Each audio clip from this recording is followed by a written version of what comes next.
Salut tout le monde, soyez les bienvenus dans un nouvel épisode de Cinéma Anonyme, le podcast destiné aux amateurs de films et cinéphiles amateurs. Dans nos versions swap, à tour de rôle, on propose un film à l'autre et on revient la semaine d'après pour en parler. Moi c'est Yann, Moi c'est Seb. et aujourd'hui on parle de Pi.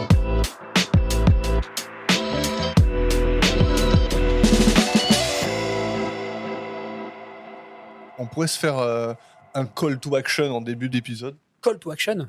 pour dire aux auditeurs que s'ils aiment ce qu'on fait, Mhm. au lieu d'attendre la fin de l'épisode, n'hésitez pas à aller sur vos meilleures plateformes de podcast ou même sur YouTube, à mettre un peu des likes, mettre des 5 étoiles, ou des 4 ou des 3, ce qu'ils veulent, quoi. Des commentaires, à vous abonner surtout. N'hésitez pas, ça aiderait pour l'algorithme et tous ces trucs qu'on comprend pas, mais que apparemment ça nous manque. C'est ça. Ça nous donne de la force, comme on dit. Bref, on parle de Pi. J'espère que t'es chaud. Ah, moi je suis chaud. Alors c'est bon.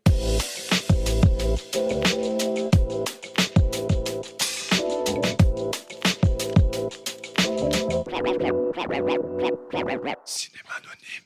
Je suis chaud et je vais te dire tout ce qu'il y a à savoir sur le film et sur le staff qui va avec. Très bien. Tu es prêt? Je suis prêt. Alors aujourd'hui, mon ami Seb, on va parler de Pi. Mais qu'est-ce que Pi? Bah Pi, c'est plein de choses. Déjà, c'est la 16e lettre de l'alphabet grec. Exactement. C'est la 17e lettre de l'alphabet copte.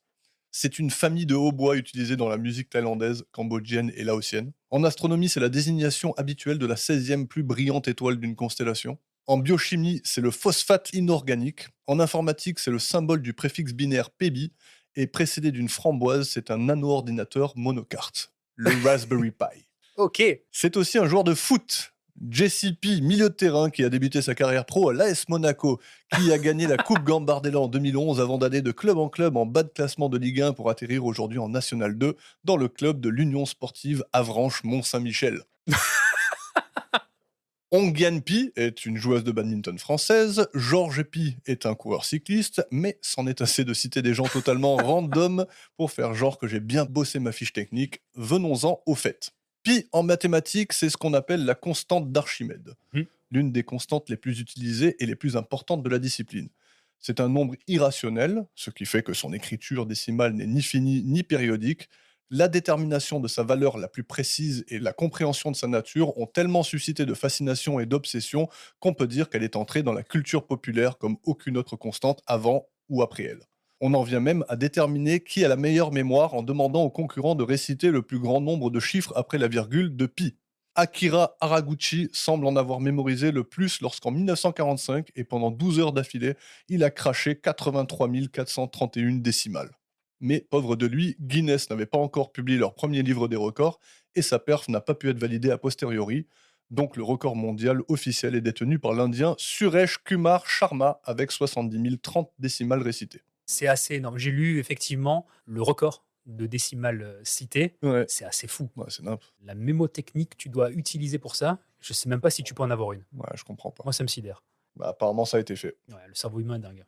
Mais pour moi, et pour toi, et pour le commun des mortels qui fait pas genre qui s'y connaît, il y a 2 chiffres après la virgule parce que pi, c'est 3,14. 15. C'est facile parce que c'est la suite. 9. Bien joué. Tu vois qu'on y arrive à deux cerveaux, on arrive à faire plus. Je retire tout ce que j'ai dit. Alors. On s'y connaît grave. Un nombre qui m'obsède aussi apparemment parce qu'il me saute aux yeux à chaque fois que je le vois, qu'il soit 3h14 du matin, qu'un message vocal WhatsApp dure 3 minutes et 14 secondes, ou que je tombe sur l'une des 266 fois qu'un match de baseball en MLB se termine sur le score de 3-14. D'accord. Bah toujours les couilles du baseball. Complètement. Ok. Bref, je ne suis pas aussi envoûté que Maximilian Cohen, mais j'en tiens une bonne couche quand même. Le jour pi, ça te parle aussi ou pas? Le jour pi, Le 14 mars? le 14 mars, Ouais. Parce que Ok. du coup, en anglais, c'est inversé, ça fait Ouais, ouais. 14. Et il y a des... en américain, s'il te En plaît. américain, pardon. Il y a des dates qui sont marquantes comme ça, et notamment au niveau des scientifiques. Ouais. Albert Einstein est né un 14 mars. Ah ouais, Ouais. Et Stephen Hawking est décédé un 14 mars. bah, c'est beau ça. Ouais. Moi j'aimerais bien décéder un 14 mars. Bon, pas 2026. Ouais, ça serait un peu rapide. Ça serait dommage. Tu veux savoir une date à laquelle j'aimerais décéder? Vas-y. Un 29 février. Ça serait assez fou. Juste quoi. pour, Juste pour le pour le kiff. délire. D'ailleurs, petite anecdote à Mhm. propos du 14 mars, c'est la date où j'ai vu Ayam au pied des pyramides Ah en Égypte. Classe! Le fameux concert que j'ai loupé pratiquement dans son intégralité. Celui où tu t'es dégoûté. Exactement, mais c'est une histoire pour une autre fois. Bon, et on y vient enfin. désolé pour tout le blabla. Pi, c'est surtout un thriller psychologique américain de 1998 d'une longueur de 1h24, écrit et réalisé par le seul et l'unique Darren Aronofsky. Mhm.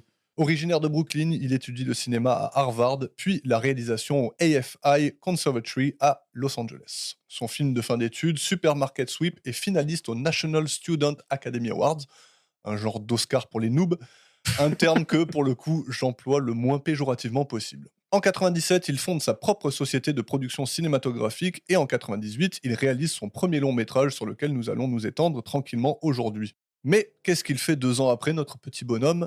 Il nous pond ce qui, pour moi, et je m'excuse d'avance à ceux qui m'ont déjà entendu sur le sujet, ce qui, pour moi, est un monument inclassable de l'histoire du cinéma, le meilleur film que tu auras jamais envie de revoir, un film aussi perturbant qu'impactant, aussi important que bouleversant. J'ai nommé bien sûr Requiem for a Dream en l'an 2000, qui nous offre des performances parfaites de la part d'Ellen Burstyn, Jared Leto, Jennifer Connelly et Marlon Wayans. Tout à fait. On peut trouver des origines de certains flashs d'Ampi. Ah oui, carrément. La prise de cacheton, tous ces Ouais. trucs-là frénétiques. Ouais, tu Tu reconnais bien la vois, tu patte. vois Ouais, qu'il s'est exercé et qu'il a réutilisé derrière en disant non, ça c'est clair. marche. Ouais, c'est clair. Et il y a même 2 acteurs qui jouent dans Pi aussi, mais on Oui. y viendra quand on abordera la distribution. Tout à fait. Si le but du cinéma et de l'art est de te faire ressentir quelque chose tout en délivrant un message mémorable, alors pour moi, Requiem remporte tout. C'est une sorte de passage obligatoire et je sais qu'un jour on fera une vidéo pure scène dessus. T'as vu le petit teaser et tout là? Bien vu. T'auras intérêt à bûcher, mec. Ouais, t'inquiète. Il enchaîne ensuite avec The Fountain en 2006 Oui. avec Hugh Jackman, Rachel Weisz et Ellen Burstyn encore. Un film qui offre une expérience viscérale abstraite, poétique et déroutante autour du deuil, de l'acceptation des choses qu'on ne peut changer et du lâcher-prise. Exactement. En 2008, il réalise The Wrestler avec Mickey Rourke et Marisa Tomei. Et en 2010, nouveau tour de force avec un film qui gagnera un Oscar et bien d'autres prix de par le monde, mené par Nathalie Portman, entouré de Vincent Cassel et Mila Kunis. On parle bien entendu de Black Swan. Tout à fait. T'as kiffé, toi? Moins que les autres. C'est ce qui me semblait, ouais. J'aime beaucoup. Attention, il est très chouette. Elle le joue super bien, cette danseuse un peu barrée. Cassel aussi joue bien. Après, je sais pas, je trouve que de tous les films d'Aronofsky, je suis un petit peu moins fan. Ok, moi je l'ai trop kiffé, Black Swan. C'est vrai? Mais je trouve que la scène finale, c'est magistral. C'est filmé d'une façon, Ouais. je trouve que c'est incroyable, quoi. Tu sens, tu sais, Les espèces de petits. les plumes Ouais, qu'elle a c'est ça. sur les bras et tout. Moi, ça me donnait des frissons. C'est con hein, ce que je vais dire, mais de ce film, je garde surtout en tête un passage très très court. C'est quand elle se lève au tout début du film et qu'elle fait craquer ses orteils. Ouais. Tu vois, ce genre de truc, ça me fait kiffer. Mais tu vois. justement, ça te prépare à tout ce qui se passe Ouais, après. tout à fait. C'est fait pour aussi. Ouais. J'y trouve un côté malaisant de par son aspect charnel. Les bruits des os quand ils craquent, comme au début, cette espèce de, comme tu as dit, le Ouais. frétillement des plumes à la fin. Il y a un truc qui me gêne dans ce film, mais qui me gêne dans le bon sens du terme. Mais après, voilà, je suis plus fan des autres que de celui-ci. T'as l'impression qu'il est quand même assez adepte du ASMR, quoi. Par exemple, dans ce film-là, justement, quand il prend les pilules, et Ouais. t'as l'impression que t'entends tout, t'entends les bruits. Et dans Requiem, quand t'entends... Il aime bien entendre les bruits de très près. Et Ouais. ça, justement, ça joue un peu là-dessus. Ouais, clairement. Ensuite, on a Noé en 2014 avec Russell Crowe, Jennifer Connelly, Anthony Hopkins et Emma Watson. Mother en 2017 avec Jennifer Lawrence et Javier Bardem. Putain, j'avais oublié les deux, tu vois, effectivement. Effectivement, Et The Whale en 2022 avec Brendan Fraser. chef-d'œuvre. Ouais, je l'ai pas vu, je l'ai sur ma watchlist, je l'ai mis hier. Faut que je le voie. The Whale monstrueux.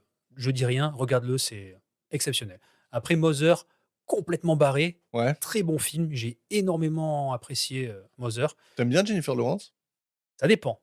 Hunger Games, j'ai pas aimé. J'aime pas, je suis pas fan de cet univers-là. Par Mais contre, pas à cause d'elle, quoi. non, pas plus que ça. C'est l'univers et c'est, ouais, je suis pas fan. Je trouve que c'est une espèce de battle royale différent mais moins puissant. Ouais. En gros, si je dois résumer Mhm. le pourquoi j'aime pas. Et en fait, même tout le côté très édulcoré du film, je suis pas un grand fan. Ok. Mais par contre, il y a d'autres films genre Happiness Therapy, tous ces trucs-là, j'aime bien en fait. Joy aussi, très sympa. Par contre, Noé, ou Noah en anglais, Mhm. tu l'as vu toi? Non, j'ai pas vu. Juste pour le kiff, regarde-le. Ouais. C'est nimp. Mais il y a des trucs sur lesquels tu te dis, bah après tout, ouais, pourquoi pas? J'ai vu que c'était son film le moins bien noté, en tout cas. Bah, tu m'étonnes parce que c'est un peu n'importe quoi, tu vois. C'est une révision de Noé, mais en mode, bah, tu mets Russell Crowe dedans, hein. Déjà, moi, quand je vois Russell Crowe, pour moi, c'est Maximus. Donc voilà, le mec oui. qui va prêcher une bonne parole, non, il va mettre des pains dans la gueule, quoi. C'est ce que t'attends d'un Russell Crowe. Donc c'est pour ça. Il y a des trucs, c'est juste cool, mais après, c'est nimp. Ok. Et enfin, en 2023, on a Postcard from Earth, un film documentaire qui raconte l'histoire de la vie sur Terre et qui fut spécialement créé pour être diffusé à la Sphère dans la vallée de Las Vegas. La Sphère, pour ceux qui l'ignorent, c'est une expérience ciné en 4D et en 16K où l'écran s'enveloppe tout autour de toi. Tout à fait. Ils font aussi des concerts à l'intérieur. Genre de futuroscope, mais à l'américaine. Ouais. Il a aussi produit pas mal de films tels que Fighter en 2010, Jackie en 2016, Aftermath en 2017 et Little Death en 2024, entre autres. Il a aussi été impliqué dans la production et la réalisation de la série Limitless avec Chris Hemsworth. Influencé par de grands noms comme Kurosawa, Fellini et autres Gilliam, on peut affirmer que lui-même a déposé son empreinte sur le travail de bon nombre de réalisateurs de l'industrie, sans aucun doute. Pour l'aider avec le scénario, on a Eric Watson, qui travaille en étroite collaboration avec Aronofsky dans tous ses projets, et Sean Gullett, dont on parlera dans très peu de temps. Tout à fait. C'est Matthew Libatic qui s'occupe de la photographie et qui, pareil, suit Aronofsky comme son ombre. Mais au-delà de ça, on peut aussi citer Phone Game en 2002, Gothica en 2003, Le Nombre 23 en 2007, Iron Man 1 et 2 en 2008 et 2010 respectivement, Cowboy et Envahisseur en 2011, NWA en 2015, Venom et A Star is Born en 2018. Donc pas un noob, hein, Non, clairement pas. un mec qui a bien roulé sa bosse et qui a dégoté quelques prix par-ci par-là en chemin. À la musique, Ah ah. quelqu'un que tout le monde connaît, surtout si vous regardez des programmes pourris de TF1 ou M6 au début des années 2000, puisqu'il s'amusait à reprendre la BO de Requiem for a Dream et de la distribuer à toutes les sauces dans le but de soutirer quelques larmes aux téléspectateurs. On en a déjà parlé, l'une des BO les plus marquantes et les plus badantes du cinéma, notamment le morceau Lux Aeterna, c'est Clint Mansell, dont on a déjà parlé dans notre épisode 22 quand tu m'as fait découvrir le film Moon. Exactement. Donc pas besoin de revenir dessus. Lui aussi suit Aronofsky dans tout ce qu'il fait, et ça nous va très bien. Notons aussi les participations de Banco de Gaia, Orbital, Oteshr et Massive Attack dans la BO en question. Au montage, c'est Oren Sarch qui a aussi bossé sur Requiem et pas grand-chose d'autre. On passe à la distribution. Une fois n'est pas coutume, on va commencer par l'homme qui joue le second rôle du film, celui de Sol Robson, un homme au visage reconnaissable parmi des milliers. Un grand spécialiste des seconds rôles, l'acteur fétiche de Darren Aronofsky, vu qu'il joue dans quasiment tous ses films, c'est Mark Margolis. Et Mark Margolis, tout le monde le connaît, puisque ça ne vous a pas échappé, et à toi non plus Seb, hein, Bien sûr. il incarne Costner, le conducteur de limousine dans l'épisode 2 de la saison 9 de Columbo, bien entendu.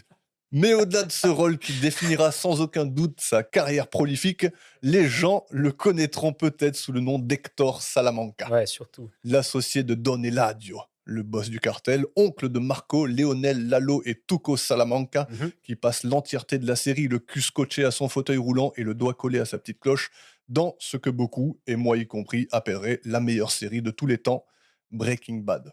Pour rappel, Breaking Bad, c'est 9,5 sur 10 sur IMDb avec 2,4 millions de votes. C'est 61 épisodes qui frisent la perfection, plus un épisode qui l'atteint et qui va même au-delà. J'ai bien surnommé Ozymandias, l'épisode 14 de la saison 5. C'est un 10 sur 10 avec 257 000 votes, du jamais vu et probablement du reverra jamais. Notons que dans le top 10 des meilleurs épisodes de tous les temps, il y a 3 épisodes de Breaking Bad et 2 épisodes de Better Call Saul, la série spin-off et prequel de Breaking Bad qui suivra le parcours de Saul, l'un des meilleurs persos de la série et dans laquelle Mark Margolis reprendra son rôle légendaire. Exactement. Une série tout aussi qualitative que la première. D'ailleurs, dans ce top 10, il y a aussi 3 épisodes de Game of Thrones.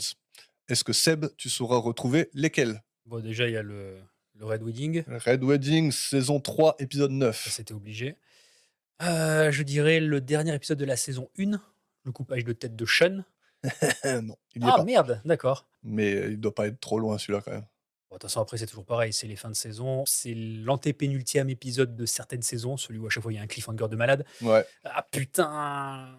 Laisse-moi réfléchir Saison 2 secondes. 6, Saison 6. épisode 9, Qu'est-ce qui se passe déjà dans celui-là? c'est Battle of the Bastards Ah putain, exact. Oui, tout à fait. entre Jon Snow Oui, Jon Snow et. et Ramsay Bolton. Exact, exact. Et l'autre épisode c'est l'épisode qui est juste après. Ouais. Donc saison 6, épisode 10, c'est The Winds of Winter qui commence avec la musique et où c'est la Oui. grande vengeance de Cersei. Tout à fait, exact. Bref, on est totalement hors sujet.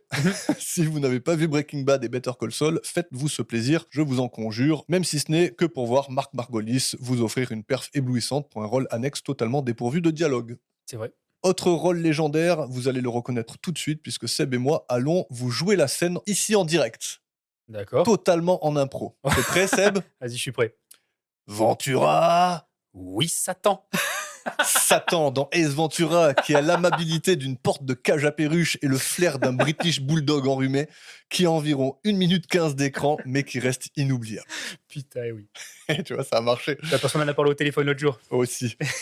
Et allez, passons en revue rapidement le reste de ses rôles notables. Il est Shadow dans Scarface en 83, un soldat dans Glory en 89, Putain, c'est vrai. En plus. Red Bansford dans Les Pleins Pouvoirs en 97, de et avec Clint Eastwood, Heinrich Knutshorn dans Thomas Crown en 99 de John McTiernan, le pape dans La fin des temps en 99 aussi, l'expert des parfums dans Hannibal en 2001 de Ridley Scott, Léon Trett dans Gone Baby Gone en 2007 et Clap Hands dans Les Derniers Affranchis en 2012. Je me suis permis de ne citer que les principaux et de ne pas répéter tous les films d'Aronofsky. Notons qu'il a aussi joué dans 16 épisodes d'Equalizer, 13 épisodes de Santa Barbara, 10 épisodes d'Oz, puis American Horror Story, Person of Interest, New York Unité Spéciale, etc., etc. Un homme qui nous a malheureusement quitté le 3 août 2023 et que l'on n'oubliera pas de sitôt. Mhm. On passe à Sean Gullett. Allons-y. Allez, ça va être moins long vu qu'il y a à peu près 6 fois moins de rôles. Il a réalisé un long métrage du nom de Exit Maroc en 2013. Il a produit pas mal de courts-métrages et a joué dans Requiem for a Dream, comme je l'ai laissé entendre tout à l'heure, The Undeserved en 2004, A Year and a Day en 2005, La Situation en 2006, La double vie de Daniel Shore en 2009 et Blue Ridge en 2014. Il vit entre New York et Tanger au Maroc. Il est le fondateur de la 212 Society, une organisation américaine à but non lucratif qui soutient des projets culturels et éducatifs au Maroc, notamment la cinémathèque de Tanger et Darna. Bravo, monsieur. Dans le rôle de Lenny Meyer, on retrouve Ben Schenkman.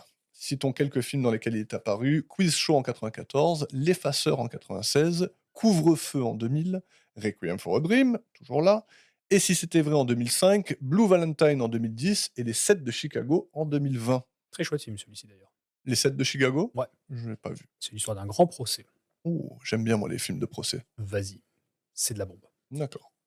Dans le rôle de Marcy Dawson, on a Pamela Hart. Dans celui du rabbin Cohen, c'est Stephen Perlman, qui joue aussi le docteur Schiller dans Une journée en enfer en 95. Mhm. Samia Shoaib joue le rôle de Devi. Christine Mae Ann Lao, celui de Jenna. Ajay Naidoo, celui de Farouk. Stanley B. Sherman dans le rôle du mec qui chante le morceau I Only Have Eyes for You du groupe The Flamingos dans le métro. Et Clint Mansell lui-même dans le rôle du photographe qui prend un cliché volé de Max Cohen. D'accord. Il y a aussi le père de Darren Aronofsky qui joue l'homme de main qui porte la mallette devant la porte d'entrée. D'accord. J'ai vu ça quelque part. Ok, ça m'a échappé. Et je vais juste compléter ta fiche technique Mhm. en disant tout d'abord que tous les acteurs du film ont contribué à la réalisation et à la production du métrage, Ouais. à tous les niveaux. Que ce soit en deuxième assistant caméra ou autre, tu vois ça à la fin dans le générique, c'est assez marrant, tu fais les pareils, tu te dis « Ah putain, c'était un low budget le film, effectivement. » Mais ouais, tous, ils ont mouillé la chemise et c'est bien, quoi. D'ailleurs, Shane Gillett, lui-même, en plus d'interpréter le premier rôle, est aussi scénariste du film, mais il était également le concepteur du site internet officiel lié au film, qui malheureusement n'est plus accessible aujourd'hui. J'aurais bien voulu voir la gueule du site parce que on est en 98, j'imagine vraiment le truc à Ouais. l'ancienne, quoi. Et enfin, pour revenir justement à Internet, Pi a été le premier film au monde disponible en téléchargement sur le web. Non, Ouais, ça c'est fou ça. info. Sur Napster, sur Casa. Putain, je sais pas sur lequel. Donc, le tout premier long métrage de Darren Aronofsky et de la petite famille du cinéma dont il aime s'entourer s'est fait avec un budget de 60 000 $ et en a rapporté un peu plus de 3 millions au box-office. Pas mal. Remportant 8 prix et s'étant vu nominé 12 fois dans divers festivals, Pi est un film qui parle de maths, de quête divine par les nombres, de la recherche de vérité absolue et du prix que l'on paye quand on s'approche du soleil ou qu'on le fixe un peu trop intensément. Mhm. Donc Seb, Oui, question pour toi. bien sûr. Est-ce qu'un projet à toi a déjà viré à l'obsession? L'obsession au même niveau que Max, par exemple, dans le Non, film. je crois que Max, il est au top, là. Il est au max. Ouais, lui, il est au max du max.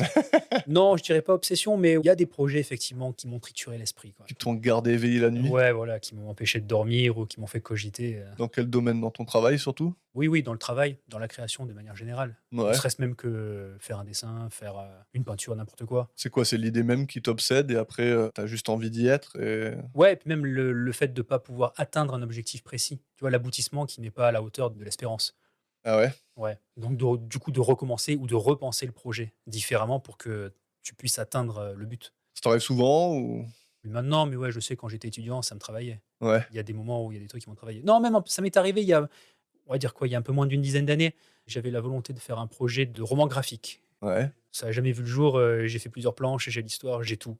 Mais c'est juste que c'est plus complexe que ce que j'imagine. Parce qu'à chaque fois, je remets tout en question. Ça, c'est mon gros problème, c'est perso, en fait. C'est quand je commence un truc, Ah bah tiens, j'avais pas remarqué moi. ah putain, ça c'est mon problème, il faut que je me canalise à ce niveau-là. Eh ouais. Je lève le pied de plus en plus, c'est-à-dire que je commence un truc et puis même si c'est pas parfait, c'est pas grave, je vais jusqu'au bout. Au moins je l'amène, à terme. Mais surtout que les gens, je crois pas qu'ils cherchent la perfection. Peut-être pas, Après, c'est mon avis, mais peut-être que ce qui fait la beauté des œuvres de tout un chacun et même des personnes que nous sommes, c'est nos imperfections. tout à fait. Ce qu'on aime chez les uns, chez les autres, c'est justement ce qui n'est pas tout lisse. Ouais, exact. Mais toi, quand tu crées ou quand tu as une vision, tu veux l'amener à un point précis. Dire justement: «Là, c'est ce que je voulais». Oui, pour remplir un objectif, C'est effectivement, ça. tu veux que ce soit assez millimétré, ouais. C'est compliqué quand, voilà. Où mettre le curseur entre, là, ça me va, c'est très bien, là, c'est peut-être un peu trop, là, ce que j'essaie d'atteindre, j'y arriverai pas de toute manière. Ouais. Et c'est chiant quand tu es dans le processus et que tu te dis: «Putain, là, j'y arrive pas, ça me gave». Donc Ah tu ouais? repenses, tu retravailles, tu refais, tu essayes. Bon, quelque part, c'est bien, ça t'améliore, dans les techniques et dans plein d'autres choses. Mmh. Mais bon, il y a beaucoup de frustration et moi, la frustration, c'est un truc que j'aime pas à ce niveau-là. La frustration, c'est le prix que tu payes pour la satisfaction une fois que tu y es arrivé. Peut-être. Moi, je le vois comme ça. Moi, je sais que le la seule discipline qui m'a obsédé de la sorte, ça a été la programmation. Mmh. C'est-à-dire que je veux faire un certain logiciel, je veux le programmer de A à Z, je peux passer 12 heures d'affilée dessus, après je vais me coucher et ça tourne dans ma tête et je me dis: «Ah ouais, il faut que je fasse ça» et j'ai Ouais. l'impression de faire des to-do list tout seul là. Je me dis: «Tain, j'ai qu'une hâte, c'est de me réveiller à 7 heures du matin demain alors que j'ai rien d'autre à faire et je veux me réveiller, je veux faire ça, je veux le mettre en œuvre». Par contre, ça vient avec le plus de frustration. Ah, bien C'est-à-dire sûr. quand je me lève et que je veux débugger un truc et que ça me prend 3 heures et qu'en fait c'était hyper facile, mais que j'étais tellement retiré du projet et je voyais pas les choses, clairement, bah, ça vient avec une frustration énorme, Ouais. mais sans l'objectif qui te passionne et qui te drive, bah, cette frustration elle n'existe pas. Donc c'est juste un petit prix à payer, Ouais, c'est pas faux. mais c'est quand même cool ce sentiment-là, quoi. Ça dépend. C'est cool effectivement, mais tu vois un peu à l'image de la fin du film. Est-ce que Ouais, c'est pas plus cool de te dire: «On s'en fout en fait». bah, ouais, bah, ça se discute, hein. On en parlera de la fin du film. Ouais, on va en On y discuter. arrivera. Très bien, donc ce film, Ouais, alors on l'a vu tous les 2, hein, il y a un moment. plusieurs fois, oui. D'ailleurs, c'est marrant parce que tu disais la dernière fois que c'est moi qui t'avais présenté le film. Il me semblait, hein. Moi, il me semble que c'est l'inverse. Il me semble que c'est toi qui m'avais dit: «Regarde ce film». Bah, alors franchement, je me félicite alors. Ouais. Alors qu'est-ce que tu en as pensé en le revoyant aujourd'hui? Ça faisait longtemps que tu l'avais pas vu? Ça faisait un bail que je l'avais pas vu, ouais. Tu l'as vu différemment? Non, pas du tout. En fait, de manière générale, je me rappelais de quasiment tout. Ah ouais? Ouais, il y a des détails, tu vois? Par exemple, Farouk, je me rappelais plus du gars qui Ouais, était moi de non l'autre plus. côté du mur, je me rappelais plus non plus qu'à un moment donné, dans le métro, il y a le gars qui se met à chanter. Tu vois? Des détails comme ça qui sont passés à la trappe. Mais de manière générale, l'ensemble du film, ouais, je l'avais bien en tête. Et non, c'est un film qui passe toujours aussi bien. Alors après, je le regarde encore avec des yeux de quelqu'un qui le connaît et qui attend certains passages du film pour dire: «Ouais, là, c'est top. Ouais. Là, on est dans le dur et c'est bien». Mais je trouve qu'il vieillit pas, je trouve qu'il passe toujours aussi bien, Mmh. tant sur le fond que sur la forme, même si les 2 sont très particuliers. Oui. Donc toujours aussi agréable, ouais. À l'image de Fallen Angel, je dirais que c'est une expérience assez viscérale aussi. Ah clairement. Ah beaucoup plus d'ailleurs que Fallen Ah Angels. ouais, tu trouves? Ah ouais, viscéral, il est vraiment justifié ce mot. Bah, je dirais que pas forcément parce qu'il y a plus d'informations sur l'objectif du personnage principal, C'est tu vrai, sais ce qu'il cherche, tu le comprends beaucoup mieux par ce qui est dit. clairement. Mais l'aspect esthétique et les migraines du gars, tu mal pour lui Ouais. quand il est dans ses phases de douleur. Il y a vraiment une utilisation du son et une utilisation des cadrages, du tremblement de l'image, qui accentue la douleur physique et mentale, on va dire, du personnage principal. Donc ouais, ouais, tu as mal aussi avec lui. Ouais, bah, la musique, il fait beaucoup, quoi. La musique également joue beaucoup. Est-ce que tu veux faire, un petit pitch du film pour les gens qui l'ont pas vu et qui voudraient? Allez, on peut. Ben, on va suivre l'histoire de Max, un personnage qui est sujet à de fortes migraines, mais Mmh. qui est surtout un mathématicien de ouf. Qui arrive à multiplier, des nombres à 3 chiffres par d'autres nombres à 3 chiffres. En une seconde, plus Ouais. vite que la calculette. Et ce mec, bon, il est pas très sociable, on va dire. Il vit, reclus chez lui parce qu'il a pour objectif de trouver une séquence de chiffres parfaite qui lui permettrait de comprendre et ou d'anticiper, les marchés boursiers. Parce que pour lui, les maths régissent l'ordre de la vie, de l'univers, voilà, tout peut s'expliquer par les nombres. Mais au-delà des chiffres de la bourse, c'est surtout ça qu'il veut savoir, c'est ce qui fait tourner le monde. Exactement, mais il utilise la bourse pour justifier sa théorie. Ouais, et pour tester toutes ces hypothèses. Et à côté de ça, la seule interaction qu'il a avec l'extérieur, c'est Sol, son ancien prof, Mmh. et 2 autres personnes. La première, c'est, une dame qu'il appelle constamment, qui apparemment fait partie du monde de la finance et qui veut absolument le rencontrer. Et le troisième personnage, c'est Lenny. Lenny, exactement, qu'il rencontre dans un café, qui lui est un juif pratiquant et qui est lui aussi, passionné de chiffres. Donc voilà, le film nous raconte l'histoire d'une quête, d'abord complexe, qui va devenir de plus en plus mystique, dans un trip entre la science, la spiritualité et la paranoïa. Tout à fait. Donc si vous n'avez pas vu le film, n'hésitez pas à le faire et vous pouvez reprendre le fil de notre conversation juste après.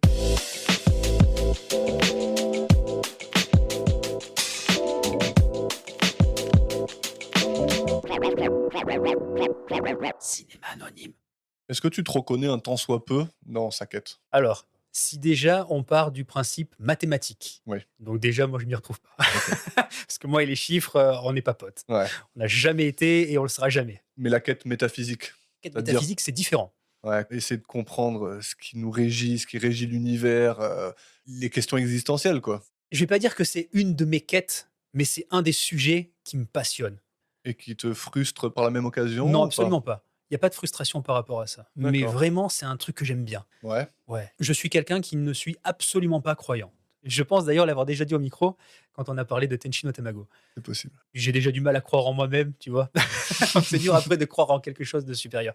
Mais j'adore la théologie, j'adore la spiritualité, j'adore parler de ces sujets-là parce que même si je ne crois pas en un Dieu, quel qu'il soit, ou en une philosophie de vie ou autre, j'aime l'idée qu'il y a quelque chose de plus grand qui est au-dessus de tout ça. OK. Un truc en fait qu'on n'arrive pas à percevoir ou quelque chose qui nous dépasse complètement. J'aime cette idée-là. Tu l'idée, mais tu y crois pas. J'y crois pas parce qu'il y a aucune preuve matérielle, physique, aucune preuve, tangible, voilà. On t'a pas convaincu. On m'a pas convaincu, mais je pense qu'il y a pas besoin de quelqu'un qui arrive et qui te dit: «Hey, la preuve, c'est ça». Je pense que la conviction, elle est au fond de toi. Ouais. Même si la croyance, pour moi, je la divise en 2 parties. J'en ai déjà parlé aussi de ça dans Tenchi no Tamago. Pour moi, il y a la religion et puis après, il y a la foi. Pour moi, c'est 2 choses complètement différentes qui peuvent se retrouver, bien évidemment. Mmh. Mais la religion, pour moi, c'est une espèce d'institution, Oui, quelque part. qui se sert justement de la foi. Je vais pas dire qui se sert, mais, pour moi, la religion, j'arrive pas à la dissocier du dogme et donc la croyance au niveau de la religion, c'est quelque chose qu'on va t'apprendre, qu'on va t'inculquer. Ouais. La foi, c'est quelque chose que tu as au fond de toi. Ouais, mais peut-être que se servir de la foi, c'était peut-être pas le bon mot, mais en tout cas, il te la cultive, ta Oui, foi. ça oui, mais surtout, ils vont t'expliquer comment pratiquer, en fait, ou comment approcher. Ouais, mais justement pour nourrir la foi. Oui, le résultat, quelque part, c'est ça. Mais plutôt que la foi et la religion, je dissocie la spiritualité de la religion. OK. Tu peux avoir de la foi dans les 2, mais il y en a un que tu cultives tout seul, qui est au fond de toi, la Tu crois? spiritualité. Ouais, je pense. Tu crois que toi et moi, Plus que la religion. on a juste pas la foi, quoi?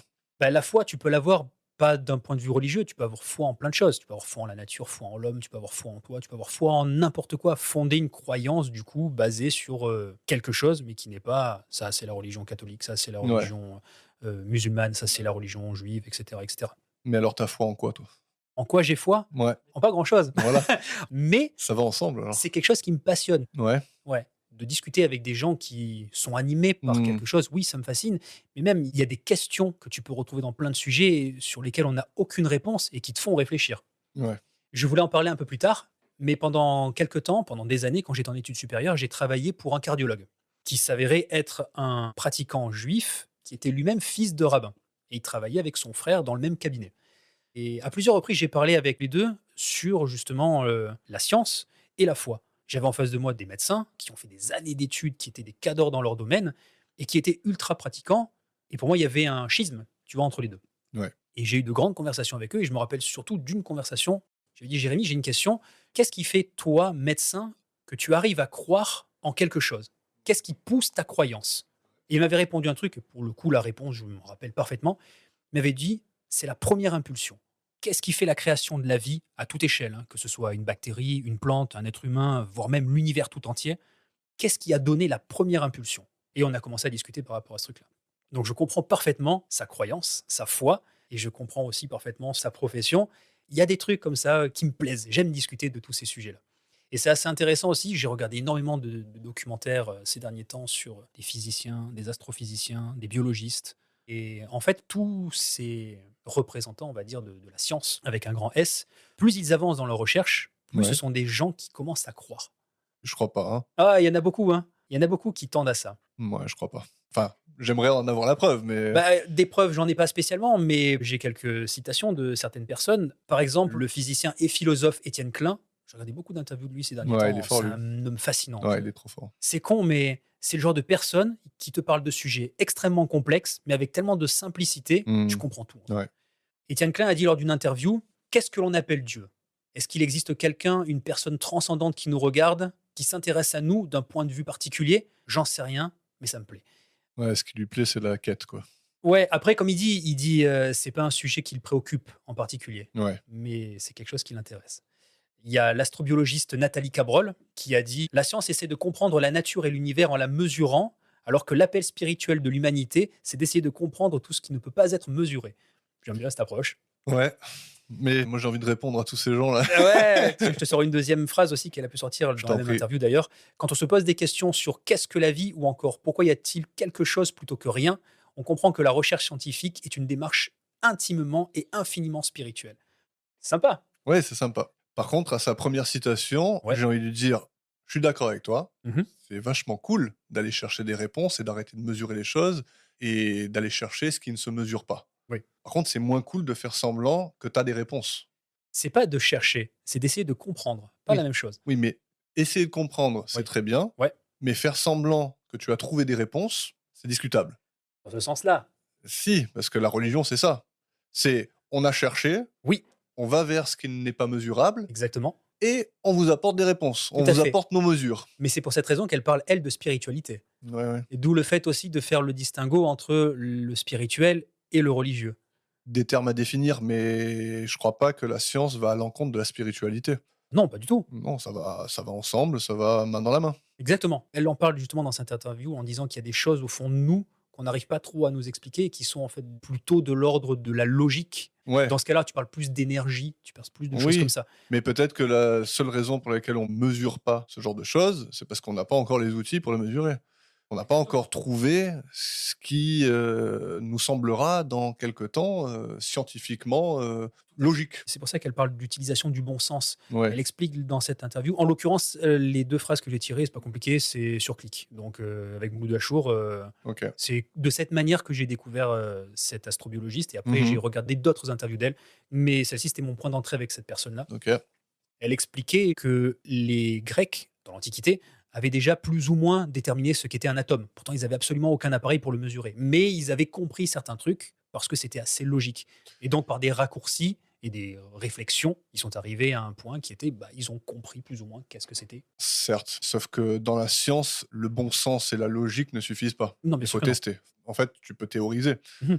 mais avant de l'avoir extrait, de l'avoir, regardé dans tous les sens, d'avoir écrit des papiers qui sont ensuite lus et acceptés par tes pairs, ça ne représente rien. Non, exact. D'ailleurs, ce qui est le plus intéressant dans la science, c'est le fait de torpiller des théories. Parce que c'est ça Oui, surtout la science. C'est d'abord, voilà, il y a une théorie qui prouve ça, très bien. Donc on va essayer de trouver des contre-théories pour dire, en fait, cette théorie, elle est vraiment vraie parce qu'on ouais. ne peut pas la torpiller. Je sais plus qui a dit ça, mais, il est dit que la science, c'est constamment essayer de prouver que ta théorie n'est pas bonne. C'est ça. Si tout le monde fait ça, on retrouve quand même vite, la vérité sur, pas mal de Sur choses. beaucoup de choses, tout à fait. Pour revenir sur les citations, il y a Galilée également, donc là on retourne il y a Qui très c'est très lui longtemps. encore? Ouah, C'est un mec sur YouTube, ça. c'est un mec à un moment donné qui a dit des trucs qui sont pas tout à fait fausses, quoi. Même si on les remet beaucoup en question ces derniers temps, je trouve. Ouais, ouais, un peu trop, ouais. Ouais, un peu trop même. Galilée a dit un jour: les mathématiques sont le langage dans lequel Dieu a écrit l'univers. Mmh. Donc là, on est pile dans notre film. J'aime beaucoup cette citation d'ailleurs. C'est cool, mais, C'est une citation ouais, dont je n'ai absolument pas le contexte d'ailleurs. oui. Je n'ai pas retrouvé les sources sur Wikipédia. Et enfin, on a l'un des big boss dans le domaine, c'est Albert Einstein, qui a dit: quiconque est sérieusement impliqué dans la science devient convaincu qu'un esprit se manifeste dans les lois de l'univers, un esprit infiniment supérieur à celui de l'homme et devant lequel nous, avec nos pauvres pouvoirs, devons nous sentir si humbles. J'aime beaucoup cette citation. C'est quelque part un petit peu ce qu'on disait au tout début. Plus tu avances dans ton travail, plus tu as de questions et plus tu remets sur le tapis, on va dire, ce que tu penses, ce que tu crois. J'aime bien ce truc-là. J'aime bien me dire qu'à un moment donné, quand tu n'arrives pas à donner des réponses précises, comme ce que disait Sherlock Holmes, quand aucune solution logique a été trouvée à un problème, c'est qu'une solution illogique peut y répondre. Donc ouais, tu vois, le travail d'un scientifique, à un moment donné, c'est de trouver et quand tu trouves pas Bah, de continuer à chercher, quoi. oui, mais surtout après quand tu constates. J'aime l'idée qu'il y a quelque chose au-dessus de nous qui est supérieur.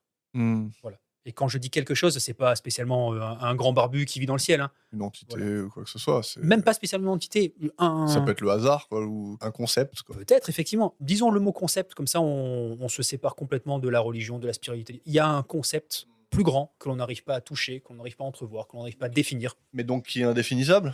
qui peut-être est Forcément? indéfinissable, mais en tout cas quelque chose qui est l'origine de tout ce grand point d'interrogation. J'aime Ouais, cette mais idée-là. Quelque part, c'est très humain aussi, tu vois, de donner une réponse à l'inconnu, d'atteindre déjà l'inconnu et puis après d'essayer de le comprendre. ouais, ouais. Après, je te dis, j'ai plein de trucs à dire, hein, mais ça sinon on va faire 2 heures sur la religion et tout ça, tu vois? Parce Ouais, que on est moi, quand d'accord. j'entends, il doit y avoir une origine à quelque chose, mais quelle est l'origine de l'origine? Exactement. Ça, je suis tout à fait d'accord avec toi. Voilà, donc ça C'est du coup, casse la théorie directe, quoi. bien sûr, c'est comme, je sais plus qui a dit ça, mais je crois que c'est Étienne Klein qui en parle, qui dit: «Si vous commencez à compter de un jusqu'à l'infini, vous n'y arriverez jamais». Donc comment peut-on dire, quand on parle justement du Big Bang et de tout ça, que en fait, tu remontes jusqu'à l'infini? Tu peux pas remonter jusqu'à C'est l'infini. clair. Concrètement, c'est un paradoxe. Ouais. Donc en fait, c'est bien beau de mettre des mots là-dessus, de Ouais, dire par exemple Dieu. Le mot Dieu, ce que ça veut dire, c'est un c'est joker. voilà, c'est l'indéfinissable, c'est l'infini, c'est tous ces concepts-là qu'on ne peut pas comprendre. Mais en fait, une fois que tu as mis un mot dessus, tu l'as défini. Et donc tu te trompes déjà. Alors que si tu vas chercher ce que c'est le Big Bang, tu vas chercher pas l'origine, mais le passé, les petites choses qu'on ne sait pas encore, bah, allons-y petit à petit. Ça ne veut pas dire que la science va trouver toutes les réponses, forcément pas. Mais ça veut juste dire, allons chercher ce qu'on ne sait pas et ne pas avoir peur de dire: «Je sais pas». Ils sont obligés de dire, bah, «Je sais pas, donc Dieu». Oui, exactement. C'est un raccourci vers, le grand point d'interrogation. Et oui. Mais c'est génial. Ouais, non, c'est cool, c'est cool. Encore une fois, pour moi, c'est la quête de l'humanité. C'est de donner une raison à toute chose. Parce que ça t'anime, parce que ça te fascine. Ouais, Je c'est je suis le sûr. premier à être intéressé par ça. Mais est-ce que tu finis pas comme Max? Ben non, parce que concrètement, je m'en fous. C'est pas ma quête à moi. Si demain on arrive en disant: «Beh, regarde, en fait, la réponse à tout ça, c'est ça». OK, super la belle affaire, mais comme je me la posais pas déjà à la base, la question, ça me passera au-dessus. Je dirais: «Ah ouais, OK, d'accord, cool», mais sans plus. Mais le truc, c'est que ce film te montre que si cette information venait en ta possession, Ouais, ça aurait de graves conséquences. Tu pourrais pas l'absorber et dire: «Oh, bah, c'est cool». ça dépend. Comment tu entrevois le film? OK, parlons-en alors. On peut parler de ce qui restait bien dans ma tête pendant longtemps, c'est Oui, toute l'histoire de «J'ai regardé le soleil». exact. À l'âge de 5 ans, ma mère m'a dit de ne jamais regarder le soleil. Alors à l'âge de 6 ans, je l'ai fait. D'ailleurs, je me suis rendu compte que la première fois que je l'ai vu, c'était en VF. OK. Parce que je me rappelais clairement de sa voix qui parlait en VF. C'est une bonne question. Je sais pas dans Parce quelle que langue je l'ai vu au je tout me début. rappelle qu'il dit: «Alors quand j'avais 6 ans, je l'ai fait». Je sais pas du tout si je l'avais vu en français ou en anglais. Je vais même te dire mieux, OK. à l'époque où je faisais du rap et je dis tout de suite aux auditeurs: «N'allez pas chercher, ce n'est pas trouvable sur internet». Ça dépend combien vous payez. Moi, je peux vous donner un CD que j'ai à la maison. À l'époque où je faisais du rap, j'ai fait un morceau qui s'appelait «Mes migraines». OK, d'accord. Alors, il est pas sur l'album que j'ai. Absolument pas. Et le film Pi était samplé, donc D'accord. les séquences où il parle justement de ses migraines et je me rappelle que j'avais aussi samplé le passage audio où il ferme ses loquets là chez lui sur sa porte. Tu sais, ça Mmh fait mh. Ouais, exact. comme ça. J'avais samplé ces trucs-là pour que ça aille bien avec l'instrumental et j'avais fait tout un morceau sur les migraines parce que comme tu le sais, Tu es moi je sujet à suis ça. très sujet à ça. Donc ce film, il m'a beaucoup parlé à l'époque D'accord. et donc voilà, il parle du fait qu'il a regardé le soleil quand il était petit. Et qu'est-ce que ça dit de lui, tout de suite? Bah, alors, tout d'abord qu'il a été interné à l'hosto et qu'il a perdu la vue pendant très longtemps Ouais, et qu'après il a retrouvé la vue. C'était cool, mais les maths sont nés à ce moment-là et les migraines également. mais c'est venu alors qu'est-ce qui est né en premier? De quoi? Entre les migraines ou les maths? Justement, entre les migraines Mmh mh. et sa fascination ou son obsession pour, certaines choses. Parce que j'ai l'impression que ça va de pair. Oui, Dans le film, à chaque fois qu'il a une crise de migraine, ça vient après un moment où il a compris quelque chose, où exact. il a fait un pas de plus. Il a step up. Moi, j'ai l'impression qu'en fait, le début de tout ça, c'est la fascination. Justement, on lui dit: «Ne regarde pas le soleil, c'est pas bon» et lui, qu'est-ce qu'il fait? Il se dit: «Bah, en fait, ça doit m'apprendre quelque chose, ça doit me dire une certaine vérité. Donc je vais regarder, je vais pas cligner des yeux et je vais absorber ce qu'on me donne». Comme s'il cherchait déjà la vérité quelque part. Peut-être. Ou alors tu peux le voir encore plus simplement, qui est quand on t'interdit un truc quand t'es gamin, bah, tu Ouais. le fais parce que: «Ah ouais, tu me l'interdis, bah, j'y vais». Mais justement, sa soif de la quête, d'aller chercher l'info par lui-même et de vouloir avancer, de cette façon-là. Exactement. Sauf que ça a un prix. Ça a un prix, ouais, grave et ça a l'air douloureux d'ailleurs, hein. Oui. Il le paye cher. D'ailleurs, est-ce que c'est la vision du soleil qui l'a rendu si intelligent ou est-ce que c'était déjà un truc qui était en lui? Va savoir. C'est un des premiers échelons, on va dire, dans la compréhension de la potentielle réponse que le film peut apporter. Ouais. J'ai l'impression que c'est quand même un thème, récurrent dans le film et Mmh. même dans tout ce que tu as dit avant avec, Galilée et tous ces gens-là, c'est, l'histoire de l'œuf et la poule, quoi. Est-ce que c'est le bien-être qui fait naître la souffrance ou est-ce que c'est la souffrance qui mène au bien-être? C'est tout ça, ça va ensemble, quoi. Sauf que de l'œuf ou de la poule, bah, le premier c'est la poule. Bah oui mec, hein. Tu la réponse, toi? Bah cherche pas, l'œuf il naît de la poule. Oui, mais la poule, elle vient d'où? C'est l'évolution d'un animal qui a donné naissance à la poule, puis après la poule, pop, elle a pondu un œuf.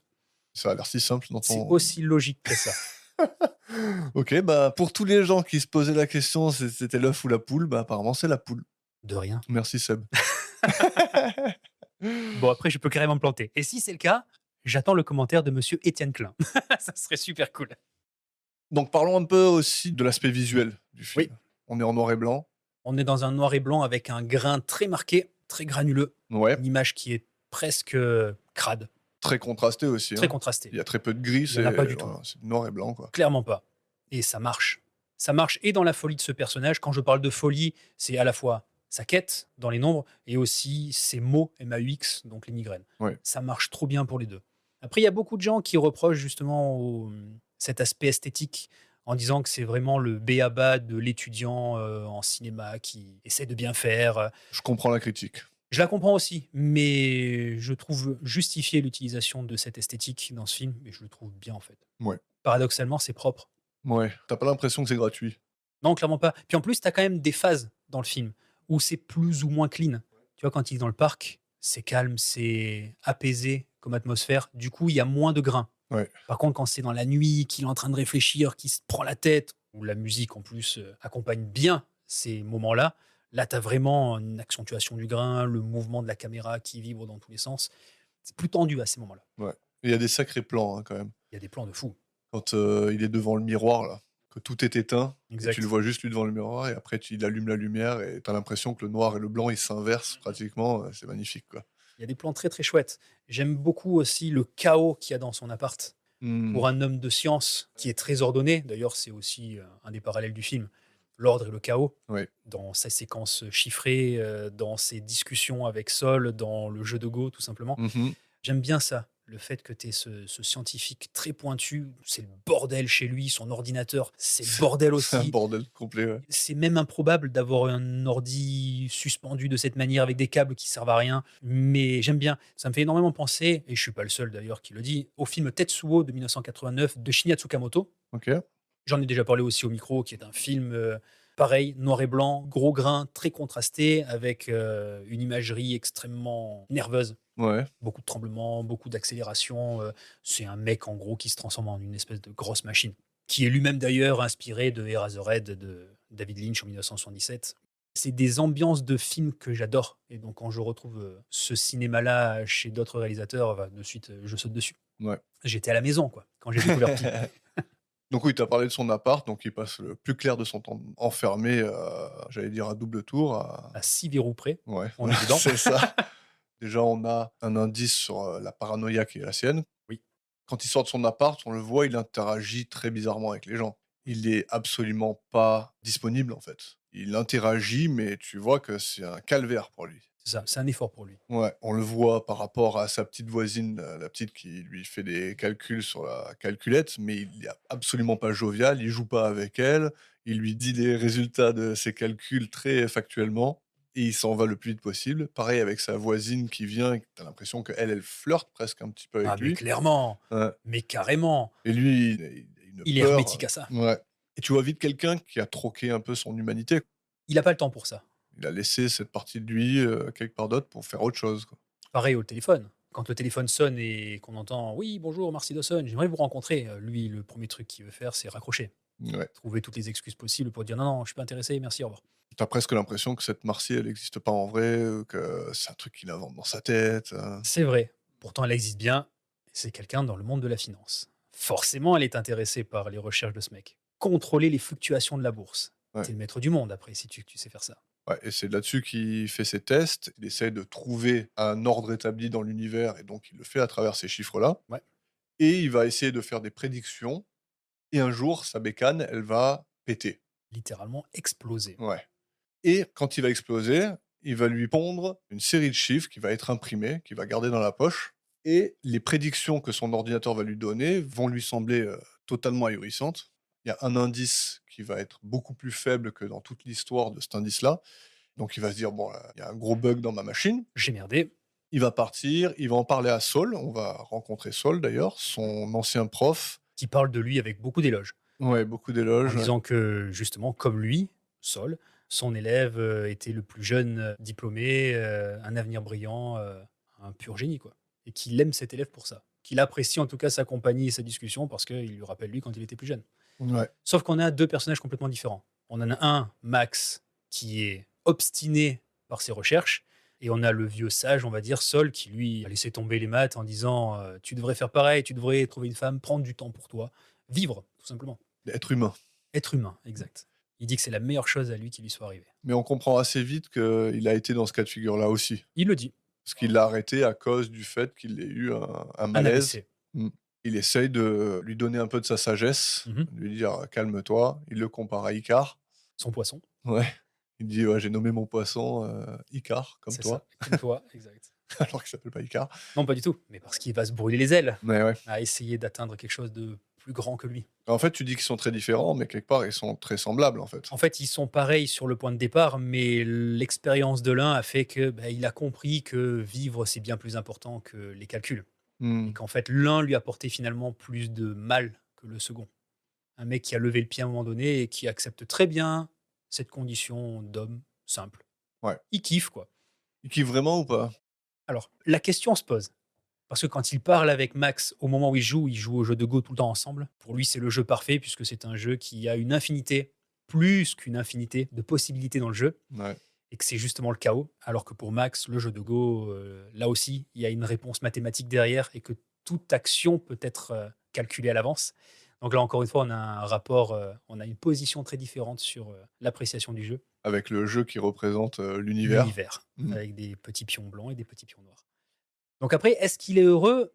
J'ai envie de te dire oui maintenant, mais peut-être qu'il se le cache. Parce qu'on apprendra plus tard, les recherches de Max vont à un moment donné être très proches de ce que Sol a pu trouver dans le passé, Ouais. et il va s'y remettre. On va pas le voir nous à l'image, mais on va comprendre plus tard que Sol s'est remis dans les calculs, Ouais. calculs qui lui coûteront cher, Mhm. très cher, et que tous deux ont atteint, on va dire, un même niveau. Ils ont trouvé tous les deux une suite de chiffres incompréhensibles, une suite à laquelle ils n'arrivent pas à donner de réponse précise, mais ils arrivent tous les deux au même résultat.